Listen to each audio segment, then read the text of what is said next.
Hey everyone, welcome to How to Stay at Home Ec with Jenae.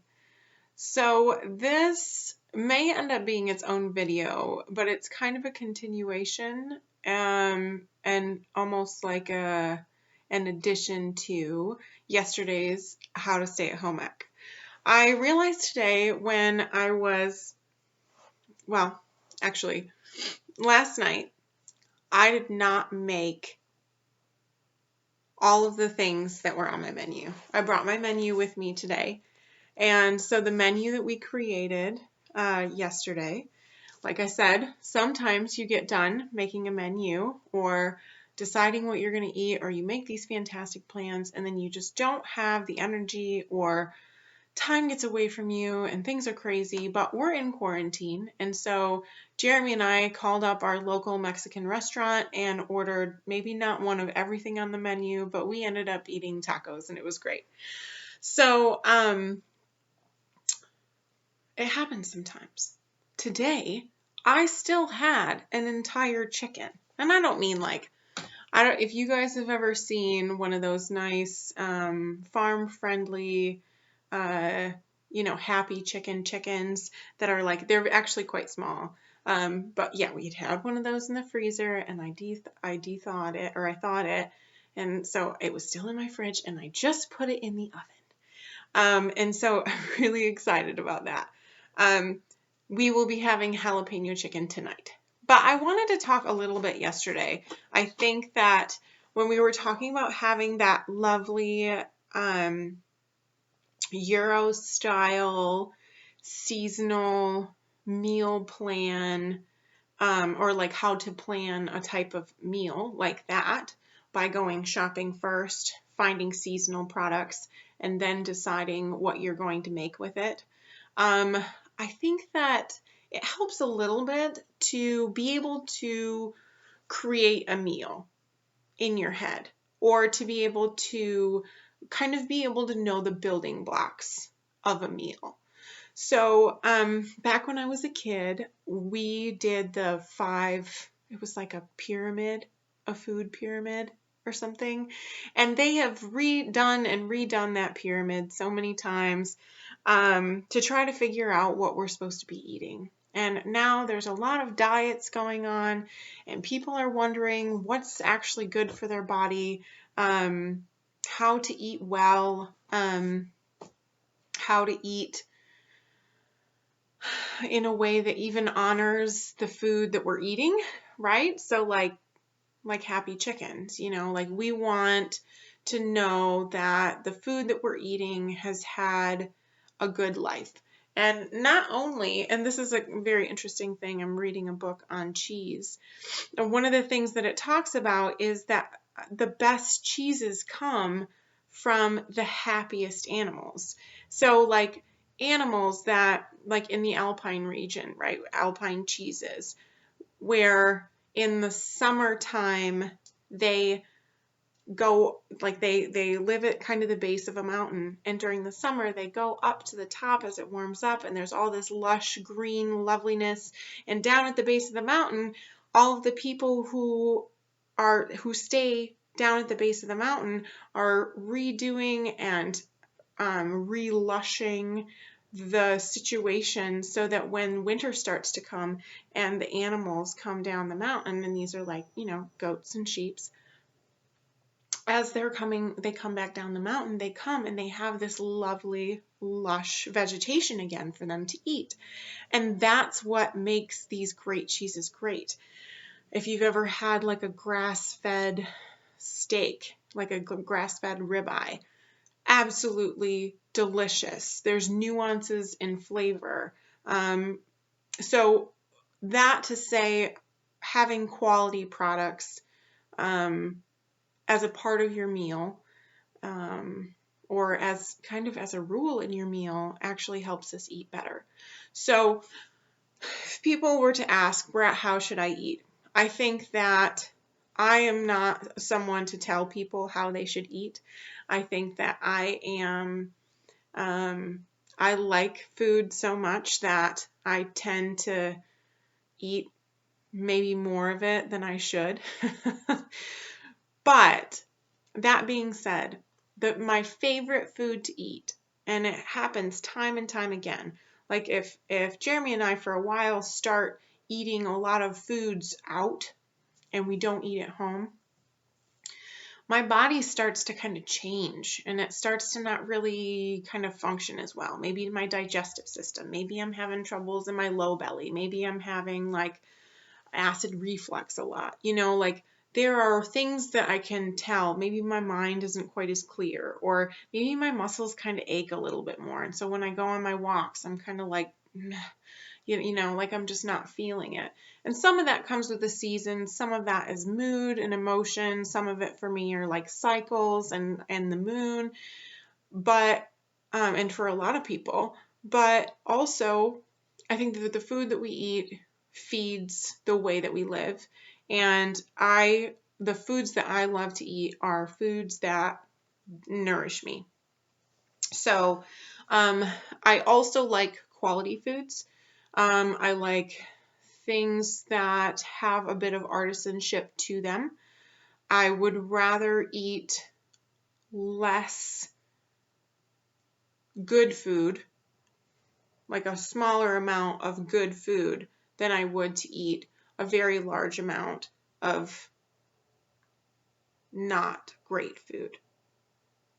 Now, sometimes I like to binge like anyone else. So I'm not saying that I don't like my Oreos, or, peanut M&Ms. Those are things that I love a lot.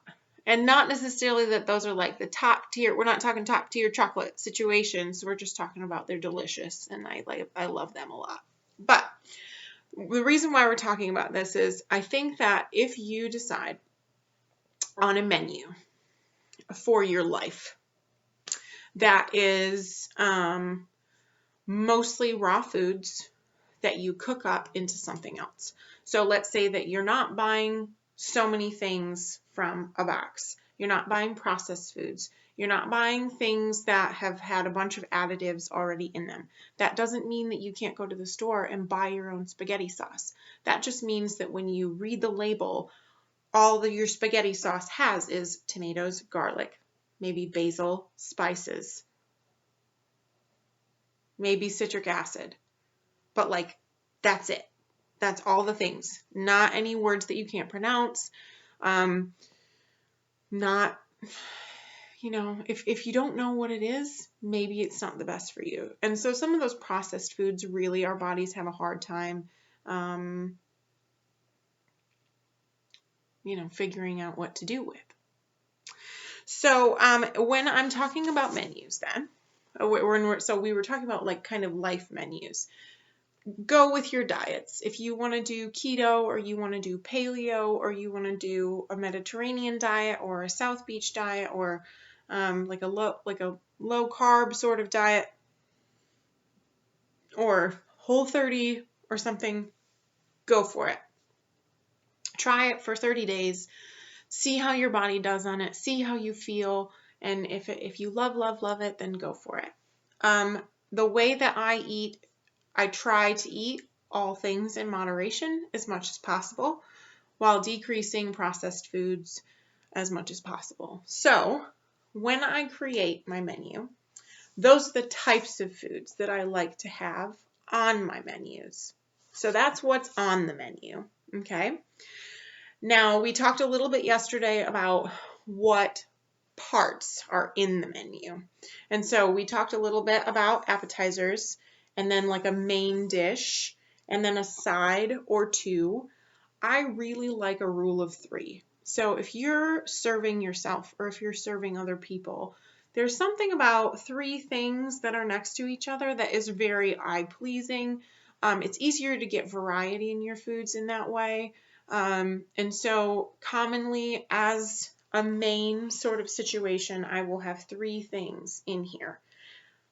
Sometimes there will be more, depending on how many people are coming, and the quantity that I need to make for people.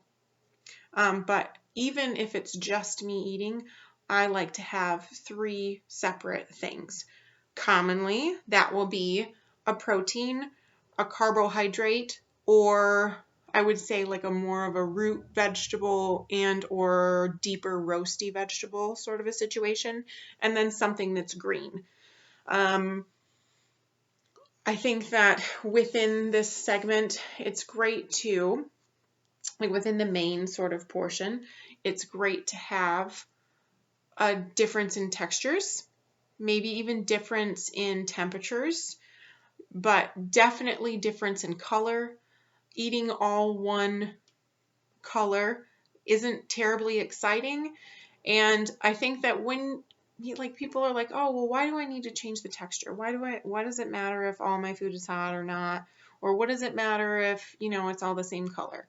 Well, there's a large amount of the satiety that we get from eating. So the satisfaction, like the hunger, satisfying your hunger, a lot of that actually comes from our eyes. So if what we're eating looks delicious, we will eat more thoughtfully. We will enjoy each bite of our food. We will eat slower and will find ourselves more satisfied without having to overindulge. That doesn't mean that if you've got beautiful food, that you're not going to eat a lot of it. But you're more likely to savor each bite when you know that A, you've put the time in, and B, it's beautiful. You're going to notice it. And even just noticing the beauty of your plate is going to make you maybe even take a deep breath before you start eating, which is really hard to do sometimes, especially when we're busy. So,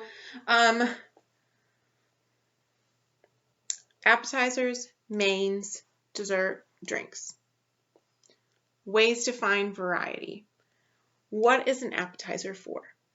Appetizer is to whet your appetite. So if I'm having a party where there's a lot of people coming over and I don't have a lot of really, really big dishes to make, like broiler pans full of food, you kind of pad what you're about to make with appetizers. And you can kind of make that as though you would make like what we were talking about earlier, like with the pyramid, right? Where you do a little bit of everything. Like there's some vegetables, maybe there's some fruits or some dried fruits. Cheese plates are great for that. So a little bit of fat, maybe some crackers or some bread. Commonly when you go to restaurants, you get like bread and butter, and that's delicious. Olives are great as an appetizer to whet your appetite. Even if you're by yourself, a tiny little dish of maybe 5 or 6 olives, before you eat is just magnificent. And, bread is delicious. So that whole, how much effort does it take really to have a delicious bread? Maybe you're walking through even Tom Thumbs or Myers and things like that. We'll have those demi baguettes, little tiny baguette or some sort of a bread dipped in olive oil, a little bit of olive oil on a plate. Some balsamic if you're feeling randy, but just a little bit of oil and bread. People love that. Great little appetizer. So appetizers can be used definitely to whet your appetite. If you're having a party, appetizers are to give someone something to do with their hands, along with a beverage when they first walk in the door. You want to make sure that people are having a drink if they want one, alcoholic or none. Giving something for people to do with their hands is going to make them more comfortable in your space. So having some little crunchies and things, maybe something that's not super messy, because people don't want to get into that. They don't want something that's going to fall all over the place or something that's going to get on their clothes. So if you're doing dips, be mindful of not having something that's super drippy as an appetizer. Appetizers for you or for just your family, something small, something to snack on in case people get hangry. It's great to have a little bit of something before the whole shebang. Going into the center, main courses. You can make, we talked a little bit about the rule of 3. I stand by that. If you're slimming, make the meat lean, maybe less sauces, less butter, more vegetables. So by weight, I would say what you're eating is mostly veg. So maybe even cutting down the amount of protein, like maybe 3 to 4 ounces is what people say is a pretty great amount of protein for one meal. We a lot of times will eat more than that, 3 to 4 ounces of a meat that is lean, and then veg. It's really great to be satisfied by something that's roasty, that has a little bit of color and caramelization that comes naturally when you cook it in the oven at a high temperature. And then the other one is up to you. Like I said, usually that's my color, my snappy sort of green, whether it's broccoli or beans or peas or spinach or a salad. I bought from the store today, I bought some spinach to wilt. I actually really like wilted spinach. I don't like it fresh, but I like it wilted. So that's your center. Dessert. Dessert doesn't have to be crazy. If you haven't had a cheese plate for your appetizer, you could have a dessert cheese plate, which is a lot of fun because you can put little chocolates and figs and maybe some other dried fruits or like some jams and things, and have like soft cheeses that are sensual and sumptuous, some Frenchy sort of delicious oozy cheese, and maybe like a blue. I like appetizer cheese plates, so much so that I don't get to do dessert cheese plates that often because, then people are cheesed out, but I'll get better at it. Desserts can also be like a little tiny beverage, like what we talked about with an aperitif. You can have it before or after your meal, increases digestion. And you can also do something like, I'm talking aperitifs, like maybe even port or limoncello or Grand Marnier or something small and drinky. But you can also do something like tea, like hot tea. Maybe you like to end your meal with hot tea. Maybe that's your dessert. They have a lot of really delicious hot teas that are like vanilla and cinnamon. And you can even make an iced tea your dessert because you can ice any tea that goes hot. Like some of those rooibos teas are delicious, brewed and iced. So maybe that's your maybe like a little bit of a concentrated rooibos sort of situation. Sounds great. And cinnamon is good for your digestion, so that helps too. But if you're a desserty person like me, the sky's the limit on dessert. I think y'all know what a dessert is. I think that it's nice to put a little bit of thought into your dessert. Not necessarily that you have to make something, and not even that it needs to be big, but the idea of maybe even just making sure that it's on a plate. I like dessert. I have a little bit of a sweet tooth. Can't go wrong with like a little bit of like gelato. I haven't had gelato in forever. That sounds delish. Or custard. We've got a custard place near here that I haven't been to in a really long time. Can't go wrong with that. If you're slimming and you don't want to do iced tea or tea, you want to do something that's, maybe just fruits. Peaches with a little bit of cream poured on top. Like just a little bit of whipping cream so you can stir it up and make like a creamy juice. That would be tasty. A little bit of vanilla, maybe. But chocolate is always good. I tend to, I usually plan dessert for me. Like when we're at home right now, because Jeremy doesn't really have a sweet tooth. So commonly that's something that, I will partake in by myself unless it's something that's really not very sweet. He'll play along if I want to make him something, or if it's like fruit based, but generally like chocolate and stuff. He's not really a big chocolate fan, and I actually kind of I like chocolate quite a bit. So dessert is commonly, that's my addition. And then drinks. I think a great way to add variety right now, while we're at home, is to give yourself a few options for beverages. Whether you're going alcoholic or non-alcoholic, We just added iced tea to our repertoire. I'm not really sure. We forget about iced tea, and we actually have quite a bit of it in the cupboard. But it's nice to be able to go to the fridge and have a few options on what you're going to be drinking. Keep in mind that what we drink is a very large amount of the calories that we consume. So if you're slimming, you're going to want to make sure that it's, that you know what you're drinking and you know what you're putting in your body. Water is great, but other things are great too. And along with the subject of drinking, there are some beverages, something that's kind of fun to do when you're planning a meal. Some foods kind of automatically go with some beverages, right? So like, let's say barbecue places that you know.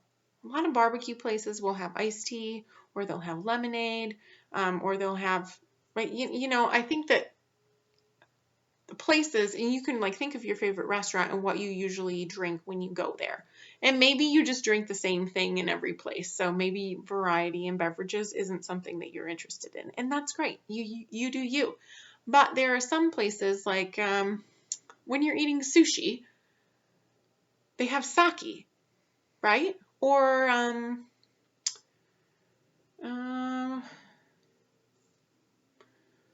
some places do like rum-based beverages. When you're eating tacos, there's margaritas. So it's kind of fun to think about a way to include a beverage that goes along with your food. Like I said, if you're going non-alcoholic, a lot of the places that do tacos will do those Jarritos little sodas. There's also like agua fresca. Guys, agua fresca is the easiest thing to make ever. It's just like wazzed up fruits in water, or like soaked fruits in water, but it's delicious, and they've got a lot of things. You could figure out how to make like a horchata if you're looking on going even as like a little dessert, to have like a super cold kind of shot of horchata. And I don't mean actually the liquor. I mean like the rice milk delicious thingness with cinnamon and stuff. So if you're looking for a way to increase the variety and kind of transport you to another place when you're staying at home, if you've already kind of put a lot of work in to finding a menu and you want to take it to the next level, and maybe dessert isn't a big deal to you, and so you want to give a little extra love to your drink sort of situation, maybe kind of think or look at menus online for restaurants and go, what beverages go with this? What can I make at home that is going to make me feel like I'm there at that place? Maybe your favorite place has like a strawberry lemonade that's to die for. I think you might be able to make that, It might have a lot of sugar in it. You might be really surprised at how much sugar you have to add to it to make strawberry lemonade. But I think that you might even be able to make it better. Maybe you make it a little bit less sweet and it's kind of tart and delicious. So if you're looking for a way to kind of cut time, you don't have to worry about beverages at all. Because it really, once you have a delicious menu that you've put together, you don't have to have a big old variety of beverages. But sometimes it's kind of fun to match the beverage to your menu. Like today when I was at Central Market, I knew that I was going to be making this jalapeno chicken today. I bought a bottle of white Burgundy. So like a Chardonnay from Burgundy that's white. I mean, Chardonnay is white, but it's unoaked. It's going to be delicious with this menu.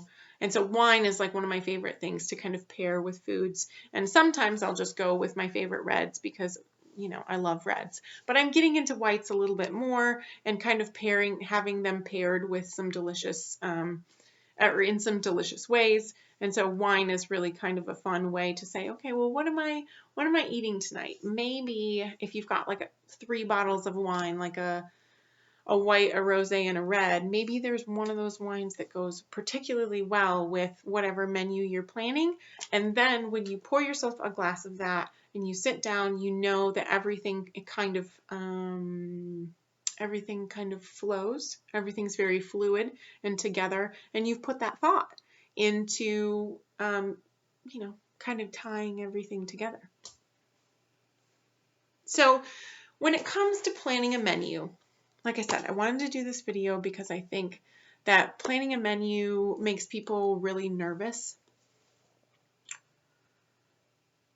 A lot of times I will go based on like a theme, or I will go based on something that I want to eat, or I'll go based on what I know that the group of people like to eat. So for example, a theme. I like doing holidays and celebration based meals. So if I'm doing like a fall festival, I will have autumny type foods, warmer foods, maybe even like the desserts will be like sort of baking spices and maybe cobblers. The foods maybe will be like chili with like a cornbread, and then maybe like green bean, like a sort of a warm green bean, or like a green bean casserole, which is very fall. And the appetizer will be very kind of fall based, maybe almost like a cornucopia sort of situation with a cheese plate, and then always having a couple of little veggies and things for people to munch on if they're slimming. And then, the drinks might even be warm. Now, it has to be a late fall festival to enjoy warm drinks here in Texas, because in November here, it's still sometimes in the 80s. So sometimes it's like hard cider that is mixed with something but is also still cold, or like a fall sangria or something like that. That's a theme sort of situation. So there's like, the 4th of July, you can do grill stuff, or, Easter, you can do what you normally eat at Easter. Maybe there's a celebration. I went to a Diwali celebration once, and we had all Diwali foods. So it's really easy to plan a menu if you have a theme. But if you don't have a theme, you can go with what you like to eat. This is my favorite, and you want to show people. Or if you're, having a party, or maybe you're throwing a birthday party for someone else, and you know that their favorite thing is lasagna.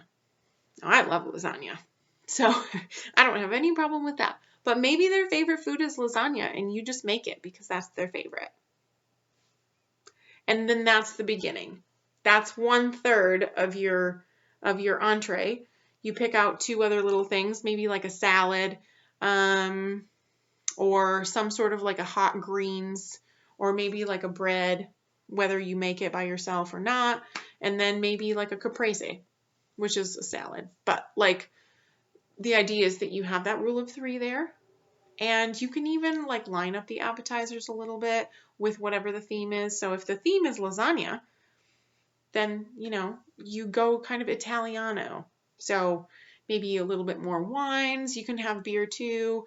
Or maybe you have like sparkling waters, or like mineral waters, maybe like a San Pellegrino sort of situation with like a lemon and a lime for people who don't want to drink. Maybe your dessert, if you were really feeling up to it, you could do like tiramisu. But if you weren't feeling up to it, you could do like a tiny little scoop of gelato, with maybe, or some like dark chocolate truffles with cocoa on the outside. Or some people make like a caprese sort of a play with strawberries instead of tomatoes. And I think I've seen actually a caprese with watermelon too. So you could do like a dessert, like a caprese dessert.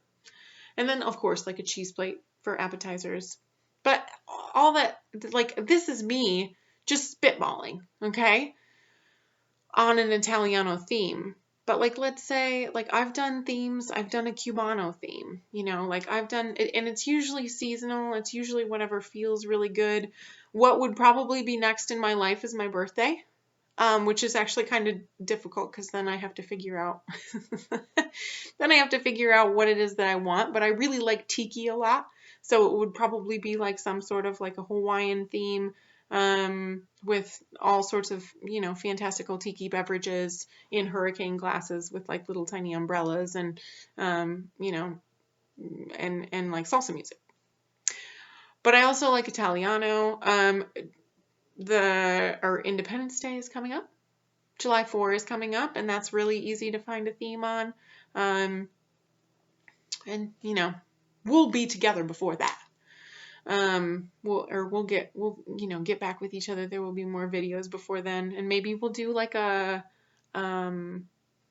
this is what kind of menu you could have if you wanted to stay traditional, if you wanted to get a little bit eclectic, and then if you wanted to go like super exotic for July 4th, this is what you would do. So maybe we'll do one of those. But I wanted to just kind of go over the way that I plan a meal.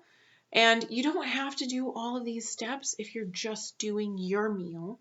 Like if you're only just doing a meal for you, you don't have to go through all these steps. But my thought about this is that you can. And that you can make a smaller amount of it, or you can plan that you're going to do things with the leftovers. And that maybe when you have a little bit of extra time in quarantine while you're at home, that you can plan some of these meals and try them out on yourself, try them out on your family, see what works for you and what doesn't, and feed yourself well and with thought and, with excitement and appreciation for the work that you've put into a fantastic meal when, the world is kind of turned upside down a little bit. So I hope that for you today. I hope that you eat well today, and that this inspires you to create your own menu using your own thoughts and desires and using your own stomach as a guide, but that some of these little tips bring you to a place where you feel confident creating a menu that's doable for you and at a time for your friends. Because everybody wants to entertain.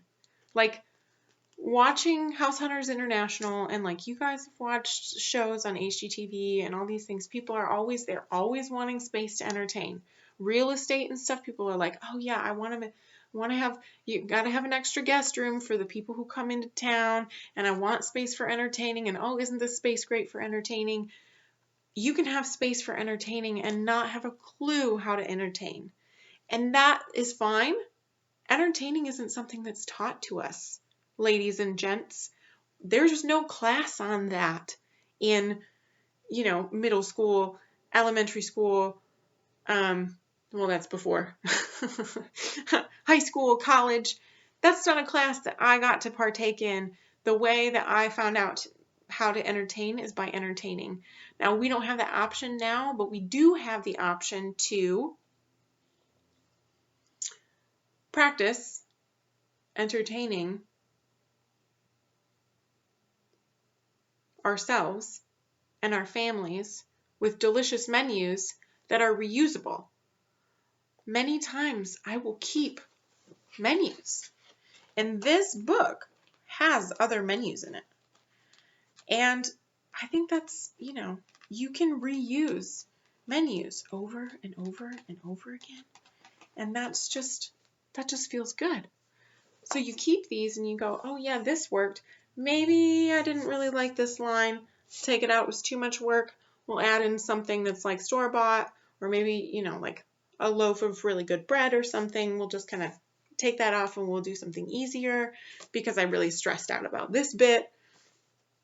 Because we don't want to be stressed out when we're entertaining, when this whole quarantine thing is over and we're all going to each other's houses and it's great.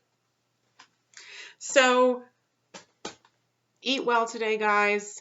Practice your entertaining skills. Practice your cooking skills and your honoring the food that you put in your body skills. Watch my episode of how to stay at home ec on using the good china. I think that it's really important that you get out all of those